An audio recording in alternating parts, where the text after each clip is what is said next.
প্রবাসী যারা আছে, শুধু আপনার এখানে না, সারা বিশ্বব্যাপী আমাদের যারা প্রবাসী, তারা পাসপোর্ট দিয়ে ব্যাংকের অ্যাকাউন্ট খুলতে পারবে, সেই ব্যবস্থা আমি করে দিই। আসসালামু আলাইকুম আম্মা জান, আমি আপনার জন্য আল্লাহর কাছে দীর্ঘ হায়াতের কামনা করি। আম্মা জান, আমার এই ভিডিওটা দেখা যাইবেন, আর যারা আমার এই ভিডিওটা বাংলাদেশে দেখতেছেন, আল্লাহর রাস্তায় আপনারা ভিডিওটা শেয়ার করবেন। আমার মা বয়সী আমাদের মাননীয় প্রধানমন্ত্রী আম্মা জান বলতেছি, আম্মা জান, আম্মা জান, এই প্রবাসীগুলো লেগে যে কত ধরনের সুযোগ সুবিধা চালু করতেছে, আমরা প্রবাসীরা অনেক মুগ্ধ হয়ে গেছি গা, কিন্তু আমাকে প্রবাসীকে অনেক দুঃখ মনে। আম্মা জান, আমার কথাটা শুনেন আম্মা জান, আমাকে এই প্রবাসীকে মনে অনেক দুঃখ, অনেক কষ্ট, অনেক যন্ত্রণা।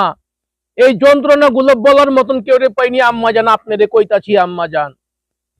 আপনি প্রবাসীকে রেমিটেন্স বাংলাদেশের মধ্যে পাঠানোর জন্য যত ধরনের সিস্টেম আপনি চালু করতেছেন, এর মধ্যে আরেকটা সিস্টেম চালু করছেন কি, শুধু পাসপোর্ট দিয়ে প্রবাসীরা ব্যাংক অ্যাকাউন্ট খুলবো, শুধু পাসপোর্ট দিয়া।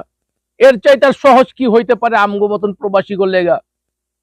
কিন্তু আপনার কাছে বিনত অনুরোধ আম্মা জান, আমগো পার্শ্ববর্তী দেশ ইন্ডিয়া, পার্শ্ববর্তী দেশ পাকিস্তান, ইন্ডিয়ার থেকে মানুষ 80 থেকে 90,000, অথচ 1,20,000 টাকার মধ্যে সৌদি আরবের মধ্যে কর্ম দিবার আহে।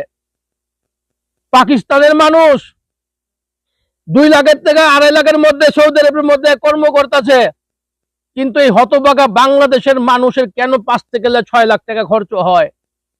এগুলো একটু তদন্ত করেন না কেন আম্মা জান? আমি বাংলাদেশের প্রত্যেকটা নাগরিক রকম আল্লাহর রাস্তায় ভিডিওটা শেয়ার করেন, আমার আম্মা জানের কাছে পৌঁছান।